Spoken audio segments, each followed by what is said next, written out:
Salut tout le monde, c'est Tony Béard et je suis super contente de vous retrouver pour une petite vidéo, je me recoiffe en même temps, de conseils en écriture. Voilà, vous avez peut-être vu passer sur les réseaux sociaux que les éditions Charleston organisent des appels à manuscrits. Donc c'est peut-être le bon moment, cette période de confinement, pour vous lancer dans ce projet qui vous trotte dans la tête depuis peut-être très longtemps, écrire un roman. Et je vais vous donner quelques petites pistes pour vous lancer. La première chose dont on a besoin pour écrire un roman, c'est une idée de départ. Cette idée de départ, ça peut être un épisode de votre vie personnelle, ça peut être une histoire qu'on vous a racontée, ça peut être une histoire d'amour qui vous est arrivée ou dont vous rêvez, ça peut être un fait divers. C'est en tout cas le tout premier ingrédient de votre histoire et ça sera le fil que vous allez tirer pour pouvoir la construire. Ensuite, un roman, c'est comme un gâteau en fait. Il y a 4 ingrédients principaux et tous les romans du monde et de la Terre sont composés de ces 4 ingrédients. Moi, j'appelle ça la méthode PUIS, P-U-I-S, parce que ces 4 ingrédients commencent par les lettres P-U-I-S. Premier ingrédient, ce sont les personnages. Les personnages, vous prenez votre point de départ et vous vous dites de quel personnage aurais-je besoin pour construire mon histoire. Par exemple, si c'est une histoire d'amour, vous aurez au minima besoin d'un homme et une femme, ou deux femmes, 2 hommes, ça marche aussi très très bien. Ensuite, ces personnages, vous devez très bien les connaître parce que des personnages au départ, ce sont juste comme des silhouettes ou des ombres grises qui habitent notre cerveau, mais qui n'ont aucune consistance. Et en fait, vos personnages, vous devez apprendre à les connaître, vous devez inventer leur vie, vous devez connaître leur enfance, leur parcours professionnel, leurs secrets, leurs petites manies, leurs meilleurs amis, leurs relations avec leur mère, avec leur père, leur jalousie vis-à-vis de leurs voisins, je ne sais pas. En tout cas, vous devez les connaître très très bien jusqu'à les transformer en personnes de chair et de sang. Parce qu'il n'y a que si les personnages sont très bien construits que vos lecteurs et vos lectrices auront envie de savoir ce qui leur arrive et auront envie de tourner les pages de votre livre. Donc, premier ingrédient personnage et des personnages denses et bien construits. Deuxième ingrédient, j'ai pris des petites notes, c'est le U comme univers, parce que votre histoire va se dérouler dans un contexte.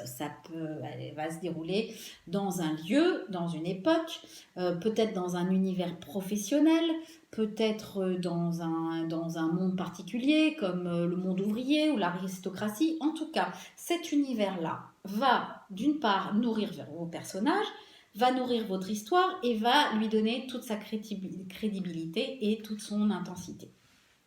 Donc, je vous conseille de bien définir cet univers et surtout si c'est la première fois que vous vous lancez dans l'écriture d'un roman, eh bien essayez de choisir un univers que vous connaissez, que vous maîtrisez. Comme ça vous évitera d'aller vous casser la tête à faire des recherches. Voilà, c'est plus compliqué.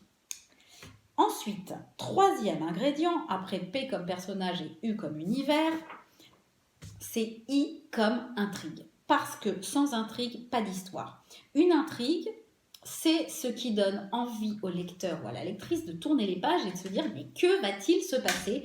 Va-t-il y arriver? Et qu'est-ce qui va se passer après? Donc, pas de panique. Je vais vous donner une petite clé très simple.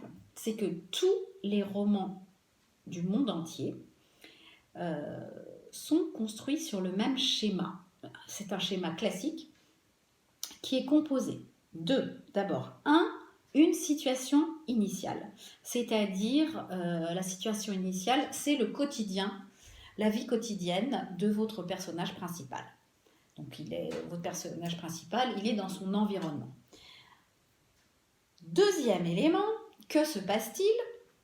Il y a un élément déclencheur qui fait que la vie de votre personnage va changer. C'est à partir de ce moment-là que votre personnage va véritablement devenir le héros de votre histoire. Ensuite, que se passe-t-il? Il y a des péripéties. Un roman, c'est un peu comme une course d'obstacles. Il faut, votre personnage a un objectif et en fait, il faut lui mettre le maximum de bâtons dans les roues pour qu'il ait du mal à atteindre son objectif. Après les péripéties arrive le climax. Le climax, c'est l'acmé de votre histoire, c'est le moment, c'est l'apogée, c'est le moment où il y a la tension dramatique la plus extrême et c'est souvent le moment où nous avons une révélation, quelque chose qui va éclairer l'histoire, chambouler tout. Ça s'appelle un climax.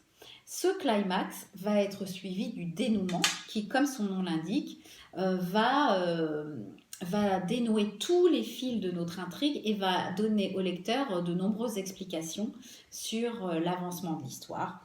Et ce dénouement, en fait le dénouement, c'est la résolution des problèmes.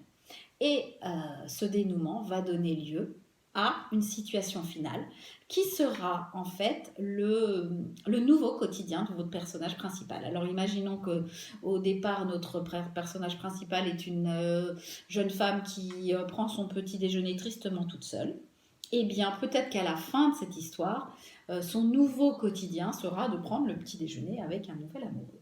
Enfin, le quatrième ingrédient, l'ingrédient S, je me recoiffe encore, c'est le style. S comme style, et le style, c'est la façon dont vous allez écrire votre histoire, c'est votre petite musique, ce sont vos mots, votre émotion et votre humour. Donc, pas de panique, chacun de nous a un style, chacun de nous a une voix d'auteur. Il suffit d'écrire et de beaucoup écrire pour la trouver. Et puis, je vais vous donner quelques petites astuces pour trouver votre style. Premièrement, lisez beaucoup. C'est en lisant et en découvrant la petite musique des autres que vous allez trouver la vôtre. Deuxièmement, quand vous écrivez, faites attention aux répétitions, aux accords, à la concordance des temps, à la conjugaison pour qu'il y ait une certaine tenue grammaticale et qualitative dans votre texte. Et troisième petit conseil pour trouver votre style, quand vous avez écrit un passage ou un chapitre, lisez-le vous à haute voix, comme ça vous écouterez si votre petite musique est agréable à votre oreille. Voilà. Mon dernier conseil, ça serait de profiter de ce confinement pour écrire et donc de vous fixer un rendez-vous quotidien avec votre ordinateur ou avec votre cahier à une heure fixe pour pouvoir vous y tenir. Voilà, à vos stylos, à vos claviers. Si vous avez des questions, vous pouvez les poser en commentaire et nous y répondrons. Et prenez soin de vous, restez chez vous. Je vous embrasse.